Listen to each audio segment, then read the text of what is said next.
Dimanche passé, on a eu de la bonne visite. Qui était là dimanche passé? J'étais bien content d'avoir Pasteur Pierre avec nous. Nous, on avait été bénis la veille parce que c'était lui qui nous avait fait une super exhortation en 3 points en moins de 15 minutes. 10 minutes. C'est pas moi qui aurais pu faire ça. J'aurais pas été capable. Il nous a super bien fait ça. Il nous a amené un message et je vais pas... C'est un message différent, mais je veux faire un lien avec ce message-là. Pas un message facile à prendre, un message quand même assez lourd. Un sujet peut-être qu'on n'entend pas toujours souvent, mais il parle, sans revenir sur ce message-là, il parle de cette réalité-là que on vit dans un monde, tu sais, il y a un monde naturel, mais il y a aussi un monde spirituel. Et la spiritualité n'est pas exclusive à l'Église. En fait, la spiritualité est exclusive à l'être humain. L'être humain est rempli de croyances et de paradoxes, rempli de... on dirait qu'on est fait pour adorer quelque chose. Maintenant, on a comme enlevé les temples et les idoles, mais il n'y a jamais eu autant d'idoles qu'aujourd'hui. Il n'y en a jamais eu autant. On les a humanisés, on les a rendus, mais il y en a des idoles. Et tu peux faire moi, j'ai des sportifs qui jouent au soccer. Il y en a, là, vraiment, c'est de l'idolâtrie, là. Hein? Tu t'entends, Nathanaël? Hein? Il y a des églises à Maradona. OK. Ceux qui ne savent pas, Maradona, c'est un joueur il y a longtemps, là. Un joueur argentin. Il y a des églises à Maradona. OK. Bon, là, bon. Maradona, c'était pas un saint, hein? En passant. Il a abusé de beaucoup de choses. Beaucoup de substances. Écoutez, il y a toutes sortes de choses qui peuvent prendre place. C'était juste une réalité. Maintenant, je veux amener à un autre point de vue. Je veux l'amener à un point de vue plus personnel. Il faut être conscient de ce qui vient dans le monde qui nous entoure et comment ça vient nous affecter, les combats qu'on a à faire face. Il y a quelque chose qui est à l'extérieur de nous. On n'est pas... il y a vraiment quelqu'un qui veut la destruction de l'humanité. Puis on en voit là les conséquences. On en voit des conséquences partout. On voit de la souffrance partout. On voit de la douleur partout. Nous-mêmes, on en subit. Nous-mêmes, on subit des injustices. N'est-ce pas, chérie? Injustice. OK, je sais pas. T'as-tu pris ton café? OK. Je pensais que tu réagirais plus quand je dirais injustice. Tu es en phase de transformation, tu es dans le thème de mon message ce matin. Merveilleux, incroyable. Mais on vit toutes sortes de choses. On vit toutes sortes de choses et je ne voudrais pas que vous tombiez dans le piège d'avoir un combat qui n'est pas le vôtre. Et ce matin, il faut comprendre qu'on a un combat à vivre. Puis il faut aussi comprendre comment on peut le combattre, ce combat-là, et comment on peut entrer dans ce que Dieu veut faire dans nos vies. Amen? Je ne sais pas si vous le savez, mais Dieu ne veut pas juste sauver l'humanité. Il ne veut pas juste sauver l'humanité. Ce n'est pas juste un message de salut. Un message, ce n'est pas juste un Dieu qui vient te sauver des grandes eaux. Hein? J'aime cette image-là. Hein?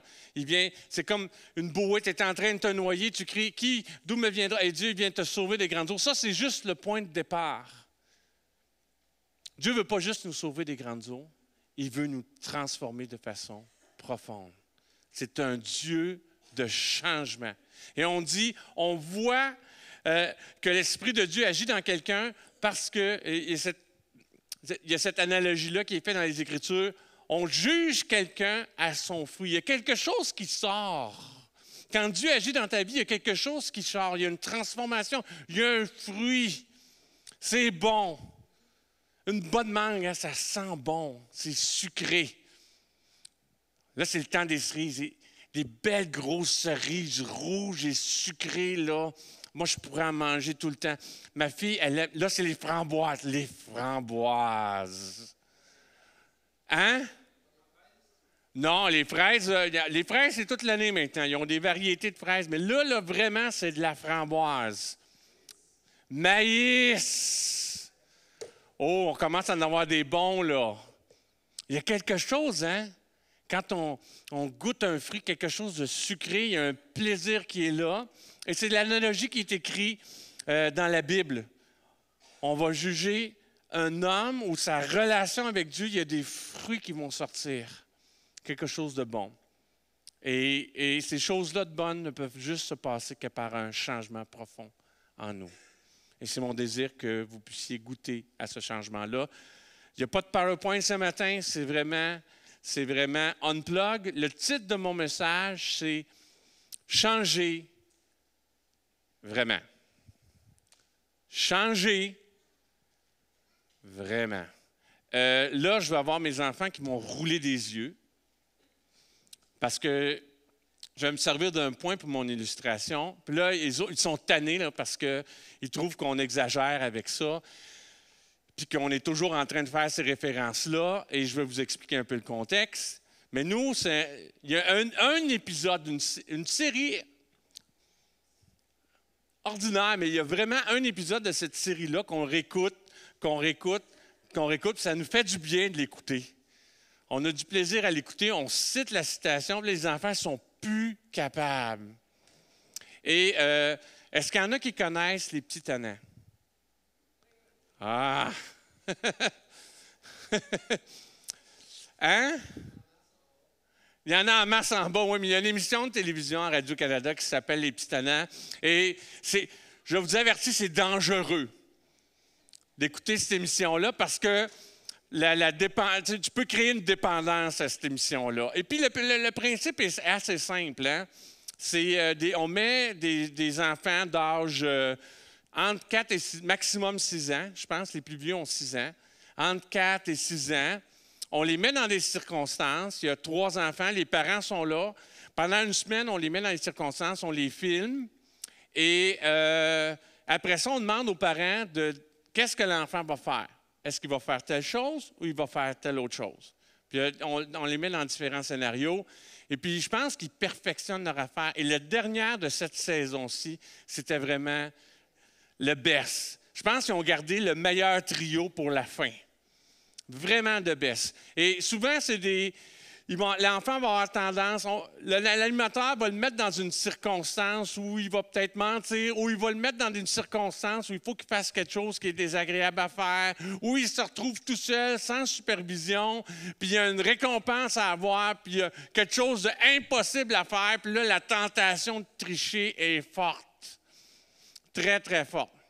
Et il y a un des meilleurs sketchs qui font. Là, tu dis c'est pour les enfants, là, parce que c'est un adulte, tu dis ça se peut pas, là. C'est too much, là. C'est vraiment too much. Là, la situation, c'est que il dit aux enfants, je vais aller la chercher en décapotable. On va rouler en décapotable. Je vais aller chercher mon ami, puis on va prendre des photos. C'est un bon celui-là, hein? On va prendre des photos.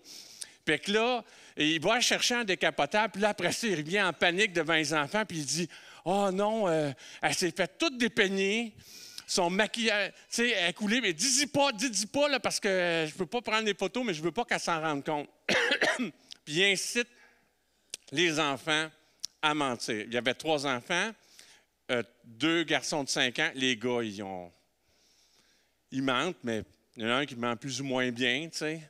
Tu vois qu'elle est inconfortable à dire qu'elle est belle parce qu'elle arrive, là, puis elle a les cheveux. Le maquillage qui a tout coulé. Si t'es un adulte, tu dis non, c'est trop, tu sais. C'est trop. Mais il y a une petite fille de 6 ans. Puis là, elle arrive, là, puis elle est vraiment pas belle. Le maquillage a tout. Tu sais, là, c'est comme si un enfant de 3 ans avait essayé de se maquiller, là. Il y en a partout, ça coule, la rouge à lèvres, nanana. Les branches, les feuilles dans les cheveux, les cheveux en arrière, tout raides. Fait que là, elle commence, tu sais, à dire, elle arrive, puis elle dit tout, t'es belle, t'es parfaite, parce que le gars, il a dit de dire ça. Puis là, elle dit, ouais, c'est vrai, justement, c'est vrai, on a roulé en décapotable, il mentait beaucoup, tu sais. Là, je voulais demander de quoi j'avais l'air. Puis là, elle dit, oh non, il faut que je te dise la vérité. Faut que je te dise la vérité. Puis là, il dit, t'as des branches dans les cheveux, t'as des ci, t'as ça. Puis elle va même y montrer, puis il l'a enlevé. Puis là, elle dit, puis mon maquillage, comment qu'il est? Comment qu'il est mon maquillage? Puis là, il fait le dessin, ben là, tout ça, là, comme ça. Elle dit, là, veux-tu dire que j'ai l'air d'un clown? Puis là, il dit, puis là, c'est pas une boîte de petite fille de 6 ans, là. C'est comme si c'était un adulte qui avait dit, ah, vraiment, là. Vraiment. Elle a comme changé de ton, là, l'air de dire, là, comme si elle répétait, ah, vraiment, t'as vraiment l'air d'un clown. La vie nous apporte toutes sortes de situations possibles. C'est comme rouler en décapotable. Puis, c'est une caricature là, qui est faite là.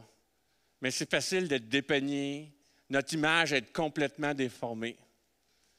Puis, si on ne s'en rend pas compte, nous aussi, on a l'air d'un clown. Notre témoignage a l'air d'un clown. On passe à côté de tout ça.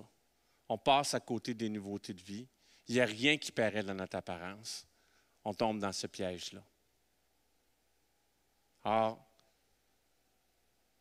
Dieu nous appelle à changer, vraiment. Et quand on se rend compte de notre situation, de dire, wow, on va faire les choses différemment. Les versets que j'ai pour vous ce matin sont dans le livre de Galates. Dans le livre de Galates. Galates, l'Épître aux Galatiens, Galates, ce n'est pas une ville, hein? C'est une région. La Galatie, c'est comme une région. C'est comme si on avait écrit Épître aux Québécois. Fait que ça parle aux gens de Montréal, ça parle aux gens de Québec, ça parle aux gens vraiment dans une région en tant que telle. Quand Paul écrit, il n'écrit pas à l'Église de Galates, il écrit aux Églises de Galatie, Épître aux Galates. Il veut adresser une situation particulière parce qu'il y a un phénomène qui se produit dans cette région-là. Lui, si vous vous rendez compte dans ses voyages missionnaires, la Galatie, c'est ce qui est la Turquie, Antioche, c'est la Syrie, Turquie, c'est des régions où il a fait son ministère, ses premiers ministères. Et lui est arrivé avec un évangile vraiment très particulier. Est-ce que vous connaissez un petit peu le background de Paul? Paul, c'est un légaliste assez fort. En fait, il s'appelait Saul à l'époque où il était extrêmement légaliste. C'est tellement fort le changement de sa vie son nom a changé. Il a changé de nom. Tellement, c'est un changement radical. Et lui, il était tellement empreint de son héritage juif, et lui, il persécutait l'Église. Il était tellement sûr que tout était dans les règles, dans la loi, dans le suivi, tout ça. C'était un pharisien. Il était extrêmement légaliste, extrêmement zélé dans tout ça, au point de faire violence à l'Église. Et Paul a eu son chemin de Damas. Vous connaissez le terme chemin de Damas? Quelque chose qui est utilisé encore énormément aujourd'hui, même chez les non-chrétiens. Un chemin de Damas, c'est... Tu arrives là, tu as ta révélation, là. Puis en fait, ton chemin de Damas, c'est souvent tu as une révélation que, hey, je pensais que j'étais dans le bon chemin, je pensais que j'étais dans la vérité, mais là, j'ai une rencontre avec Dieu qui me dit, tu te trompes. Je vous invite à relire le livre des Actes. Cet épisode-là où Paul il s'en va à Damas, il s'en va martyriser les Juifs, il s'en va les mettre en prison, il s'en va défendre ce que lui dit. Il pense qu'il va défendre Dieu. Et là, il y a une rencontre, une vision de Jésus. Jésus lui apparaît sur le chemin de Damas. Puis en gros, et je vous paraphrase, il lui dit, « Hey, c'est contre moi que tu te bats. Tu penses me servir, c'est contre moi que tu te bats. Ça va être difficile pour toi. » Ça va être difficile. Il en perd la vue. Il y a c'est un changement à 180 degrés. Il passe du légalisme à se dire, « Wow, je suis complètement dans le champ. Il faut que j'aille vers autre chose. » Et c'est un travail qui prend du temps. Ce qui est dommage dans les Écritures, c'est que tu vois dans le livre des Actes, les chapitres se suivent. Tu penses que c'est comme une série télévisée. Hein? La semaine suivante, l'autre semaine suivante, ce n'est pas comme une série télévisée. Souvent, il y a des espaces de beaucoup d'années dans le livre des Actes. On ne sent pas cette subtilité-là. Mais Dieu fait un travail immense avec Paul entre le chemin de Damas et le moment où il fait le ministère. Et là, c'est le moment où il fait le ministère et dans les lettres qui ont été écrites après ce moment-là. Et là, on parle à des gens en Galatie auxquels il a fait le ministère, où il a prêché cette bonne nouvelle révolutionnaire. C'est fini le temps, il fallait suivre un paquet de lois puis de toutes choses. Maintenant, là, c'est possible d'être en réconcilié avec Dieu par la foi. Par la foi, il y a quelque chose qui peut se passer avec toi. Et il leur prêche ça, ils reçoivent ce message-là. L'Église de Galatie a reçu ce message-là avec joie, avec tout ça. Et là, les promenades en décapotable ont commencé. La vie a commencé. On commence à être dépeigné. Il y a des situations qui se propagent. Et là, on sent qu'il y a d'autres enseignements qui viennent. D'autres enseignements qui viennent, des enseignements légalistes. Il y a des judaïsants qui arrivent. Non, maintenant, ce n'est pas juste suffisant d'avoir cette expérience de foi-là. Maintenant, il faut que tu suives les lois, il faut que tu te fasses circoncire, il faut que tu fasses un paquet de rituels, il faut que tu suives... Et là, Paul se dresse contre deux obstacles à la marche chrétienne. Pour toute cette région-là, c'est ce qu'il écrit dans ses Écritures, dans le message qu'il leur adresse, contre deux obstacles importants. On vit des combats, on veut trouver une solution dans la vie chrétienne, on vit cette expérience-là avec Dieu, on goûte à l'amour de Dieu, ça nous touche, ça nous transforme, mais là, la tempête, lundi matin arrive. La semaine arrive, les situations difficiles arrivent, les tentations arrivent, la fatigue arrive, notre caractère arrive. Et puis là, on se regarde dans le miroir le vendredi, puis elle n'avait pas de miroir, la madame, quand elle a demandé à la petite fille, elle dit, elle faisait juste y décrire comme ça. Elle y montrait avec des doigts partout où ça avait coulé. Nous, on se regarde dans le miroir, on a l'air d'un clown. Vraiment. Vraiment. Qu'est-ce qu'on peut faire pour s'en sortir? Voici ce que Paul dit. Je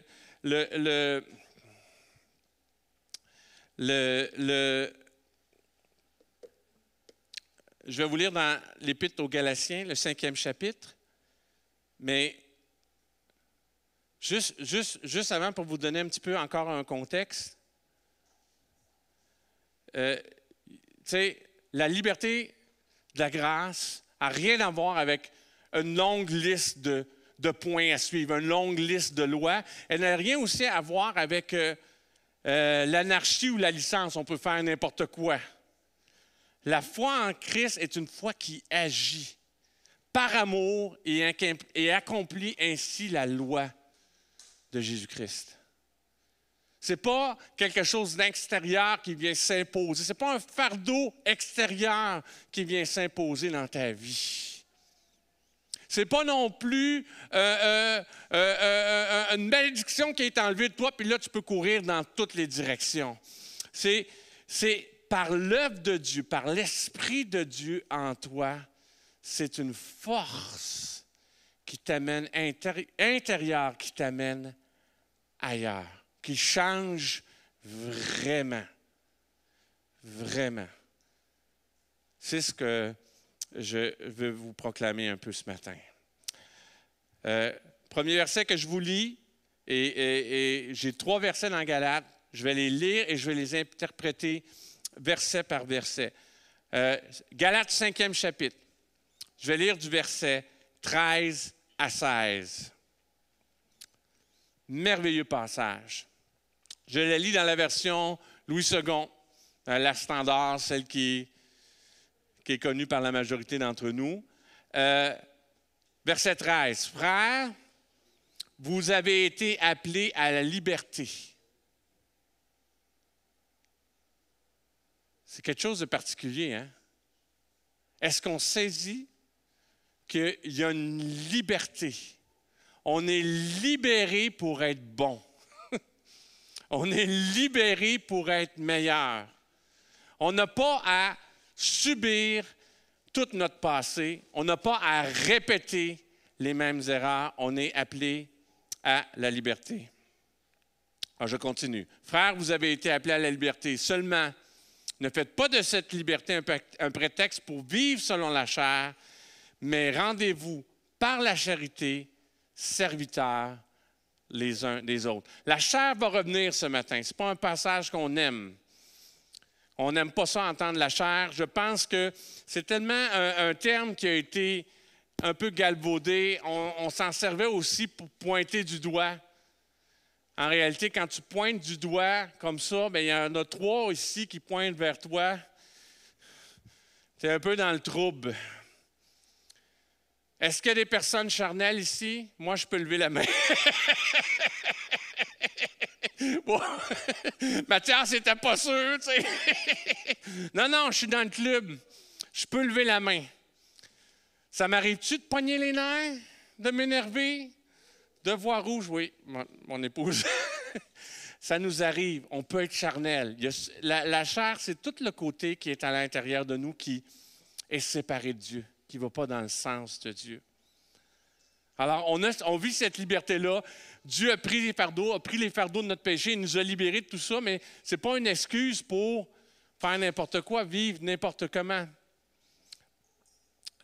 Alors, ce n'est pas un prétexte. On n'a pas cette liberté-là pour vivre selon la chair, mais rendez-vous par la charité, serviteurs les uns des autres. La charité, c'est le terme agapé en grec. Par la charité, il y a beaucoup de sens dans ce terme-là. Charité, bien, ça nous parle même de la personne de Dieu, ça nous parle de Jésus. Et quand l'Esprit agit en nous, il y a un amour qui prend place, une compassion qui prend place. Qui, dans des situations où vous étiez à bout, fatigué, plus capable, avait eu une ressource naturelle pour vous occuper de quelqu'un d'autre, pour être attentionné à quelqu'un d'autre, alors que vous n'aviez pas ces ressources-là en vous, ça, c'est la charité. Voici ce qui est dit dans le verset 14. Alors, rendez-vous par la charité, serviteurs des uns des autres. Quittez ce focus-là sur vous. Verset 14, car toute la loi est accomplie dans une seule parole, dans celle-ci, tu aimeras ton prochain, comme toi-même. Tu aimeras ton prochain comme toi-même. Ce n'est pas quelque chose de naturel. Ça prend l'Esprit de Dieu qui agit en toi pour aimer ton prochain comme toi-même. Mais vous, si vous vous mordez et si vous vous dévorez les uns les autres, prenez garde que vous ne soyez pas détruits les uns par les autres. Ça, c'est notre tendance naturelle. Si on est charnel, quand je suis charnel, je fais mal à mes enfants. Quand je suis charnel, je blesse mon épouse. Quand je suis charnel, je peux même vous offusquer, vous. Ça m'arrive de négliger les gens. Combien de fois tu m'as excusé? C'est vrai, des fois, je suis pris dans mes pensées. Mais est-ce qu'à ce moment-là, tu sais, des fois, c'est vrai, là, je vous le dis, des fois, je peux être un peu sec. Un peu beaucoup? Un peu. Bon, Nat dit très sec. Oui, c'est vrai. Toi aussi, Nat, aussi, tu peux être sec. Tu sais, je peux être un peu tranchant. Je ne pense pas qu'à ces moments-là, l'Esprit de Dieu parle à travers moi. Ça, c'est mon fond naturel. Ça, c'est le vieux cuvée, la vieille cuvée. Ce n'est pas le vin nouveau. C'est le vin qui a tourné un peu. C'est le vin bouchonné. Hein? Ça a beau être le pasteur, ça a beau sortir de la bouche d'un pasteur, ça ne donne pas la vie. Ça n'amène rien de bon. J'ai l'air d'un clown. Vraiment. Vraiment, j'ai l'air d'un clown. Mais grâce à Dieu, on peut amener ailleurs. Quand la compassion de Dieu agit en nous, quand le cœur de Dieu agit en nous, quand l'Esprit de Dieu... C'est ça qu'on parle dans la marche, je vais revenir, la marche selon l'Esprit. Dieu ne nous appelle pas seulement à goûter quelque chose spirituellement ou seulement à prier vers lui, mais il veut marcher avec nous. Il veut changer notre cœur, changer notre amour, changer notre compassion envers les autres. Est-ce qu'on va y arriver à tous les jours? Non. Est-ce que je le saisis? Je fais comme Paul. Ça, c'est mon passage favori. Quand je suis découragé, je reviens toujours à Paul parce qu'il dit, c'est pas comme si je l'ai saisi, mais je fais une chose. Oubliant ce qui est en arrière, regardant vers l'avant, je cours pour le saisir.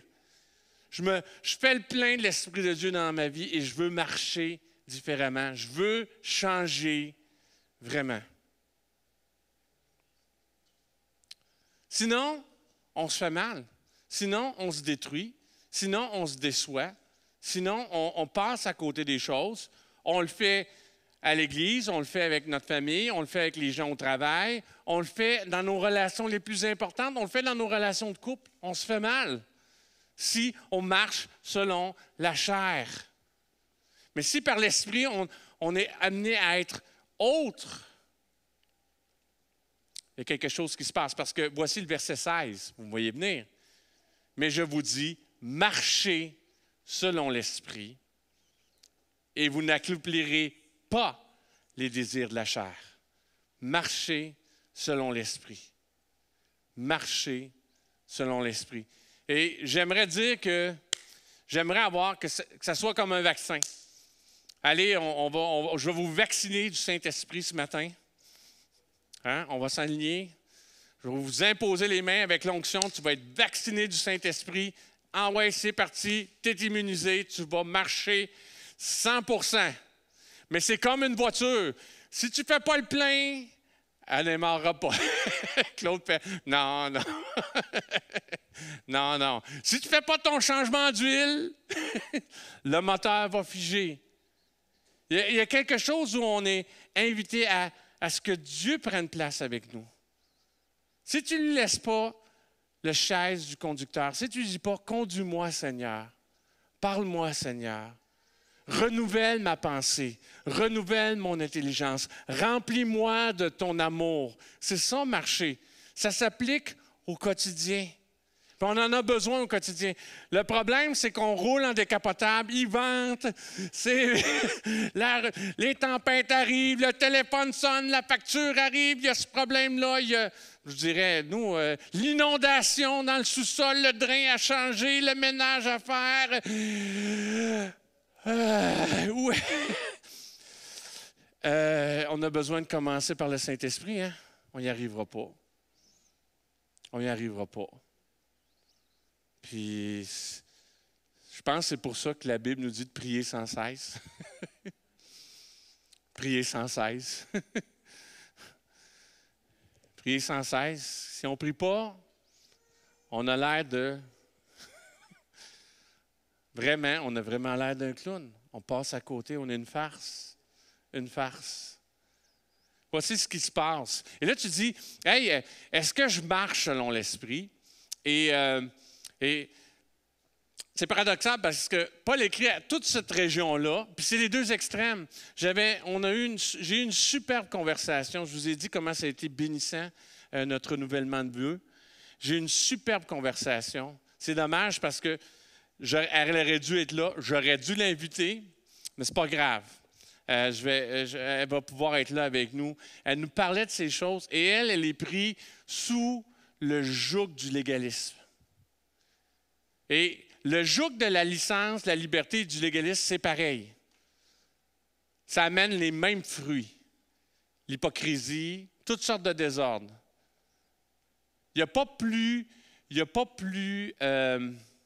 dans les places où les gens sont hyper légalistes, quand tu grattes un peu au cours des années, c'est là que tu vois des scandales sexuels, des abus, de l'abus spirituel, de la violence. Toutes sortes de mauvaises choses se passent dans des endroits qui sont hyper légaux. La même chose dans les endroits qui sont où on laisse tout aller. On dit « Ah, Jésus t'a aimé, puis voici, Jésus, c'est un rendez-vous que tu as eu un dimanche matin, on t'a vacciné, c'est fini. » Non! C'est une marche. C'est une marche. Quand on marche avec Dieu, il y a quelque chose qui se manifeste. Et les tempêtes de la vie ne viennent pas nous changer. Et là, tu te dis, bien, comment savoir? Galates 5. Les œuvres de la chair, le fruit de l'esprit. Qu'est-ce qui sort de toi? Faut que tu aies un regard vraiment honnête. On est toujours prêt à voir la colère chez l'autre, l'impatience chez l'autre. La colère dans sa vie, l'impatience dans sa vie, l'intolérance dans sa vie, c'est toujours plus difficile à voir. parce que ça fait plus mal. On voudrait regarder ailleurs. Moi, je vais être sincère avec vous. Si ma vie est une grande maison, j'ai des angles morts. Il y a des pièces où j'ose pas entrer parce que je sais que ce que je vais trouver, c'est pas beau. Mais si je marche selon l'Esprit de Dieu m'amène. Moi, je ne veux pas regarder là. Petit problème avec la colère et l'énervement, l'impulsivité, je ne veux pas regarder là. Je ne veux pas regarder là. Et Dieu, si je laisse Dieu me conduire, il m'amène toujours vers ça. C'est manifeste. Souvent, on est les seuls à ne pas le voir. Merci pour ceux qui sont en couple. Vous avez le meilleur miroir du monde. Marie, vous avez le meilleur miroir du monde. Épouse, vous avez le meilleur miroir du monde. Hein? Dieu a fait ça aussi pour nous changer. Pour nous changer. Voici ce qui est dit dans Galates 5, verset 19. Les œuvres de la chair sont manifestes. Sont manifestes. C'est plate parce que souvent, ils sont manifestes pour tout le monde, sauf pour soi. Tout le monde les voit. Tout le monde le sait. Sauf soi, parce que ça fait un peu mal. Ça fait un peu mal de les voir. Les œuvres de la chair sont manifestes. L'impudicité, l'impureté, la dissolution, l'idolâtrie, la magie, l'inimité, les querelles, les jalousies, les animosités, les disputes, les divisions et les sectes. L'envie, l'ivognerie, les acceptables et les choses semblables. Ce qui est plate, c'est que l'Église a mis souvent l'emphase sur ceux qui étaient, sur certains de cette liste-là, puis ils en ont oublié d'autres. Les querelles. C'était une de mes premières expériences chrétiennes de voir que tu peux rencontrer Jésus, mais tu peux être fâché après d'autres personnes qui sont faites à l'image de Dieu. Puis d'être dans une église, puis de louer les mains ensemble, alléluia, alléluia, puis avoir des querelles, des disputes, des jalousies, des divisions. J'ai vu ça. C'était paradoxal. Merci Seigneur qu'il m'a donné cette ouverture de voir, de lire ces passages-là, de savoir que ça existe. Mais c'est l'ensemble de ces choses-là. C'est juste des manifestations de qui on est vraiment à l'intérieur de nous, de notre nature pécheresse, de comment on est sans Dieu. On va tous prendre une dissonance comme ça. Il y a des dissonances qui ont été mises à l'emphase vraiment par l'Église, des péchés qui sont comme pires, mais il y a des péchés qui ont été tolérés qui ne devraient jamais être tolérés. Des gens colériques, des gens d'abus, d'autoritarisme, l'abus spirituel, où vraiment on manipule, les manipulations, les choses tordues comme ça qui prennent place. C'est vraiment grave. Et toutes ces choses-là semblables, c'est tout un miroir qui te dit que tu marches dans ta vie, mais cette marche-là, c'est pas une marche spirituelle, c'est une marche personnelle. C'est des fruits personnels. Ça ne peut pas plaire à Dieu. Et ce qui est dit après, verset 21, la deuxième moitié de verset 21, je vous dis d'avance, comme je l'ai déjà dit, que ceux qui commettent de telles choses n'hériteront point du royaume de Dieu. Je vais apporter une nuance dans ce verset-là. Je pense que ceux qui sont dans l'extrême de ces choses-là, en quelque part, ils n'ont pas une rencontre. Il n'y a pas de relation avec Dieu possible. Là. Il y a comme une illimité. Là. Tu ne peux pas être là-dedans et te dire de Dieu. Mais il y a une nuance aussi de ceux qui marchent un peu dans ces choses, qui ont une relation sincère avec Dieu, mais qui ont des problèmes avec certains de ces aspects-là. Et là, il y a plein de bénédictions du royaume de Dieu qui leur échappent. Il y a un héritage qui leur échappe. Dieu fait grâce.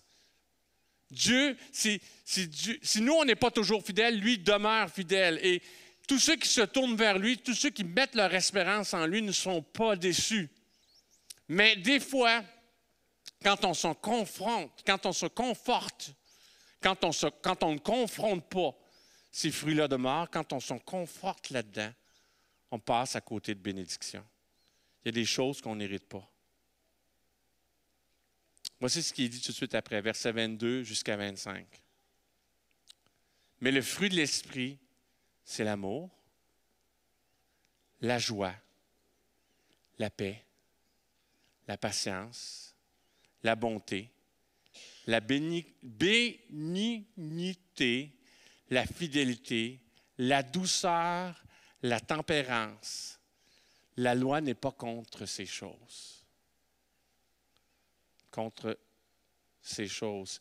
Ceux qui sont à Jésus-Christ ont crucifié la chair avec ses passions et ses désirs. Si nous vivons par l'Esprit, marchons aussi selon l'Esprit. Si nous vivons par l'Esprit, marchons aussi. On prend la scène, on se souvient du sacrifice. Je pense que les lundis matins aussi, on devrait prendre. Il y a de la colère à clouer. Il y a toutes sortes d'œuvres charnelles à clouer à la croix pour être libre de marcher en nouveauté de vie. On vit par l'Esprit, on a goûté à cette vie-là, qu'on puisse aussi marcher lundi, mardi, mercredi, jeudi. Je vous le dis, je le déclare pour vous, je le déclare bien avant pour moi. Parce que je suis sincère, il y a plein d'œuvres de la chair qui prennent place encore dans ma vie. Il y a encore des moments où je crie. Alors que je crie charnellement, alors que je devrais faire la crière. Crier à Dieu. Demander à Dieu, « Wow, aide-moi Seigneur. Je veux plus de joie. Je veux plus de paix. Je veux plus de patience. Je veux plus de bonté, de bénignité, de fidélité, de douceur, de tempérance. J'en veux plus. J'en veux plus. » Quelqu'un qui marche par l'Esprit, on dirait que tu marches sur les eaux, tu flottes. Tu parles à la tempête, elle s'arrête. Tu flottes, tu marches sur les eaux. Tu ne te tiens pas à terre, c'est tellement doux. Ça crie autour de toi, ça mande. Non, je ne suis pas un décapotable, je remonte le toit. Il n'y a rien qui me tombe dessus, je n'aurais pas l'air d'un clown. En avons-nous des combats qui peuvent nous transformer en clown? Des fois, ça te transforme plutôt en lion. Mais ce n'est pas le lion de la tribu de Juda, ce n'est pas un lion qui combat pour la vie, c'est un lion qui mord, qui déchire, qui dévore, qui s'énerve. La marche par l'Esprit. Avez-vous goûté ça des fois dans votre vie? Tu dis, hey, j'ai cette image-là. C'est comme si tu marches sur les eaux. Tout s'énerve autour de toi, la tempête autour de toi. Tu es tranquille, tu es en paix, tu marches sur les eaux. La marche par l'Esprit. C'est pas sorcier. C'est pas sorcier. C'est une invitation.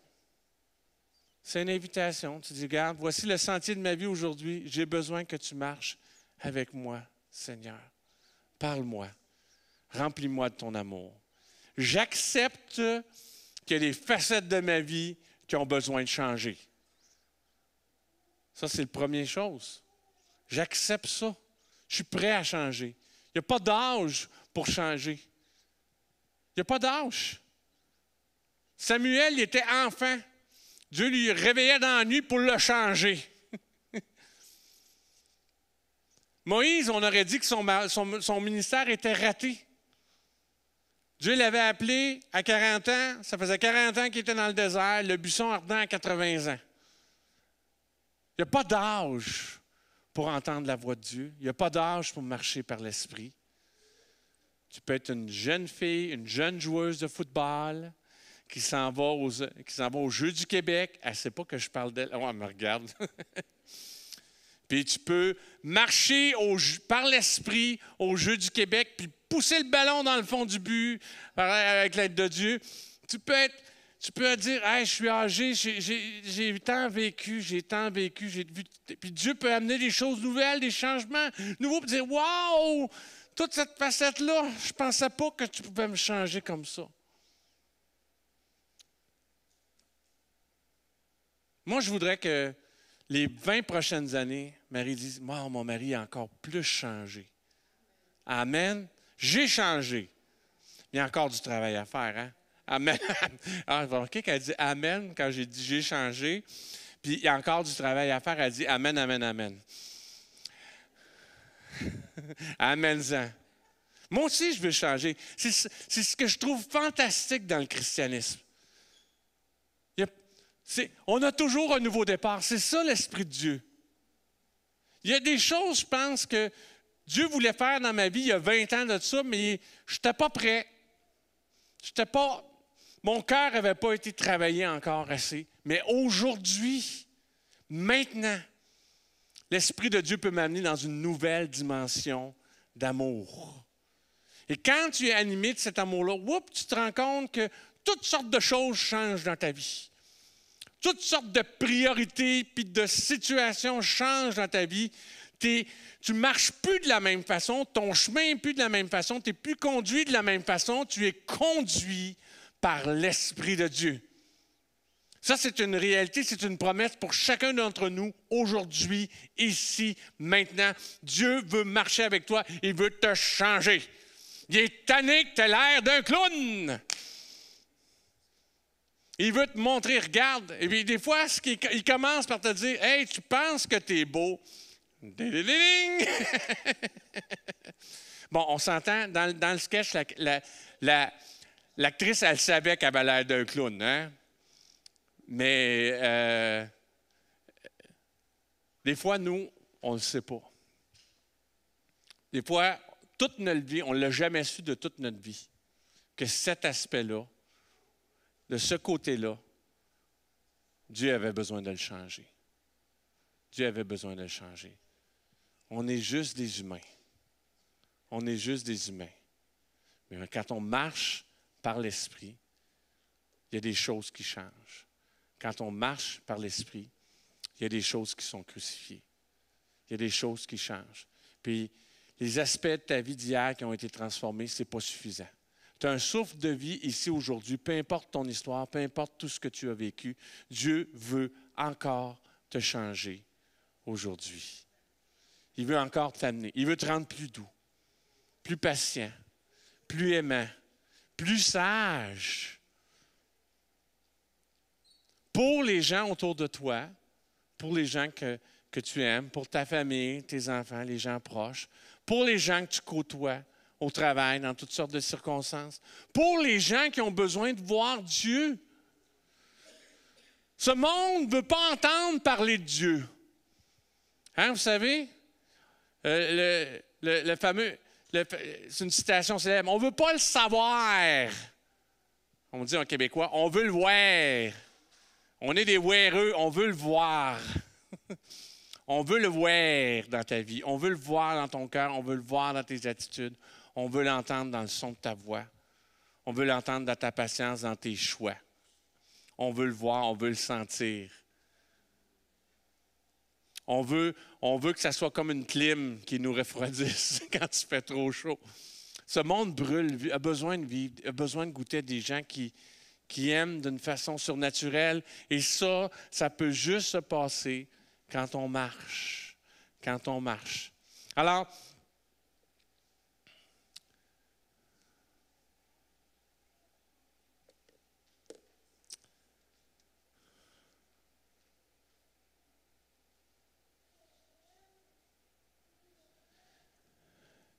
comment on fait ça? Je voudrais juste... Je n'ai pas de recette miracle. Je pense que c'est juste une question de choix, d'ouverture à ce que Dieu agisse dans nos vies. C'est juste de savoir que l'expérience de la vie chrétienne, c'est quelque chose qui se vit au quotidien, qui se vit dans les circonstances et qui se vit malgré nous. On a besoin d'aide au quotidien. La marche avec Dieu, on a besoin d'aide pour lui. Et j'ai cette image dans Galates 2, verset 20, qui est dit par Paul. J'aime ce passage-là. C'est un passage qui nous parle beaucoup. Galates 2, verset 20. « J'ai été crucifié avec Christ. Et si je vis, ce n'est plus moi qui vis, c'est Christ qui vit en moi. Et je vis maintenant dans la chair, je vis dans la foi au Fils de Dieu qui m'a aimé et qui s'est livré lui-même pour moi. » On vit tous dans notre chair. On vit tous dans un bateau qui a plein de trous dedans, qui a besoin d'être patché, qui a besoin d'une bonne couche de goudron, qui a besoin d'être une petite couche de peinture à l'intérieur parce que ça jaunit, puis qui a besoin d'être des polyphilas pour boucher les trous, qui a besoin d'être réparé, On vit dans ce corps-là, on vit dans cette histoire-là, on vit dans toutes sortes de choses qu'on a vécues. Mais on a goûté à Christ. On lui a goûté. Puis si je vis, bien, c'est Christ qui vit en moi. C'est lui qui me change. C'est son esprit qui me guide. C'est lui qui me transforme. C'est lui qui, quand ça monte, quand ça bouille, quand la cocotte, parce que toutes les circonstances du monde vont amener toutes sortes d'affaires dans ta vie pour te faire sortir de tes gonds. C'est lui qui amène une paix. C'est lui qui calme la tempête. C'est lui qui met une paix dans ton cœur. C'est lui qui t'empêche de tomber dans toutes ces choses-là. L'Esprit de Dieu. Alors, sur la fin de ce message, je vais juste prier. Priez ici maintenant, que vous soyez remplis. Mais ça, c'est une marche que vous avez à faire avec lui, à tous les jours. C'est-à-dire, Seigneur, remplis-moi. Pas de croyance, remplis-moi de ton amour. Si tu es rempli de l'amour de Dieu, tu vas lire la Bible. Ça ne sera pas pareil. Tu vas vivre les circonstances. Ça ne sera pas pareil. Toutes sortes de choses peuvent monter à l'intérieur de toi. Puis là, tu vas comme peut-être dire, « Wow, c'est pas ça qui va me guider. » L'amour de Dieu agit en moi. L'amour de Dieu me change. L'amour de Dieu me transforme vraiment. Je fais cette simple prière pour vous. Je vous invite. C'est le temps des vacances. On a le temps. On a le temps de réfléchir. On a le temps de prendre du recul. On a le temps de prier. On a le temps de vouloir vivre autre chose. On a l'occasion de vivre autre chose. Puis on peut tester ça. On peut voir. Autant si ça ne marche pas, si tu ne marches pas selon l'Esprit, puis que les œuvres de la chair sont manifestes dans ta vie, tu vas dire non, je veux marcher plus. Autant, si tu marches selon l'Esprit, tu vas te surprendre. Tu vas marcher en paix. Tu vas marcher en joie. Tu vas marcher en compassion. Tu vas marcher en fidélité, en amour. Tu auras des bonnes choses à dire sur toi, sur les autres, partout. Tu vas être une source d'eau vive. C'est ce que je désire pour vous cet été. On a-tu besoin de rafraîchissement? Moi, j'ai besoin. Oui, tu veux dire quelque chose, mon frère?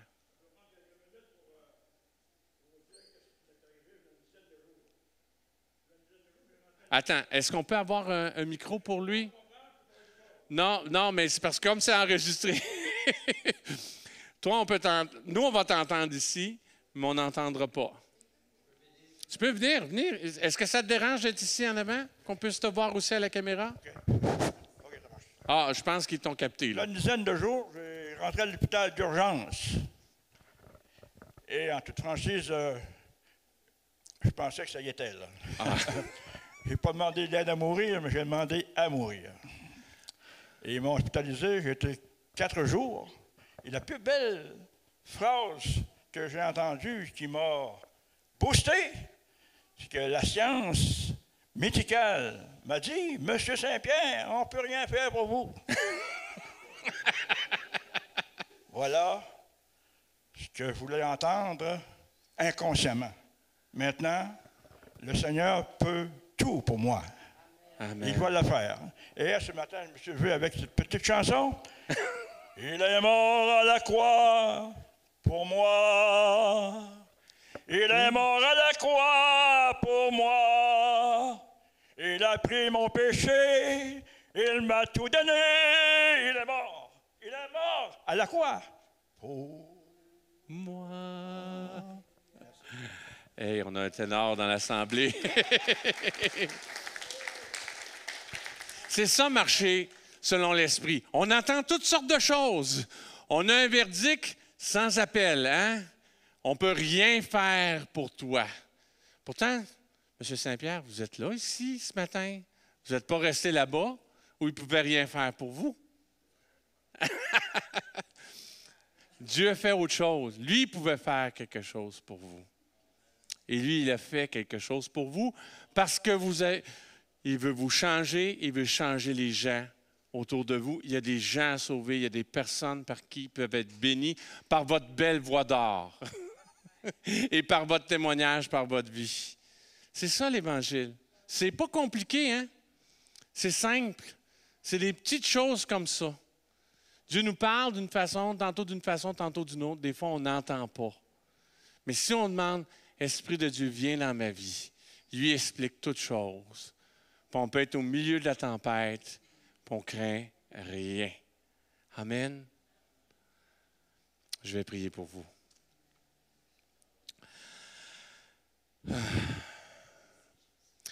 Seigneur Dieu, cette prière, je la fais pour cette assemblée et pour moi-même.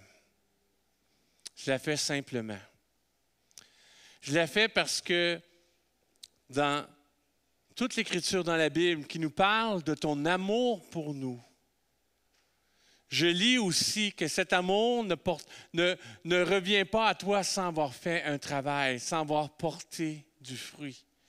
Nous qui avons reçu cet amour, nous t'aimons en retour, pas par nos propres forces, de façon charnelle par nous-mêmes à cause de toute notre histoire, de tous nos vécus, de tous nos erreurs, de tous nos péchés.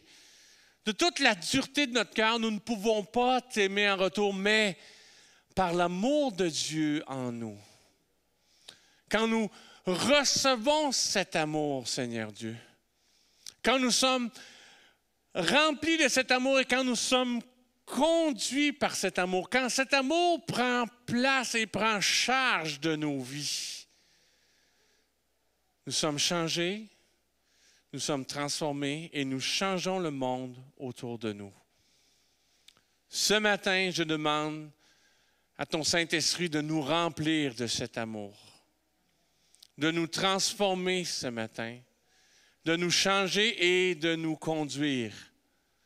Et Seigneur Dieu, que nous puissions avoir cette sagesse d'appeler à toi dans les circonstances de la vie, d'appeler à toi de façon quotidienne, de demander cette présence, de demander à être conduit par toi, jour après jour après jour. Et je te dis merci à l'avance des fruits qui prendront place dans ce lieu, dans nos vies. Des changements de caractère, changements profonds que tu feras en nous.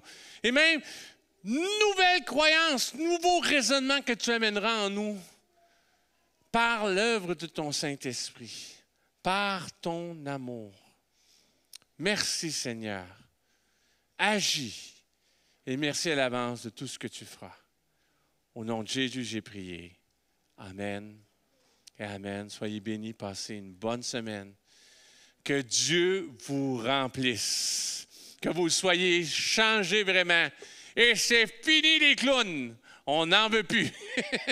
Plus de clowns. Plus de clowns. Guidés par Dieu. Que Dieu vous bénisse. Amen.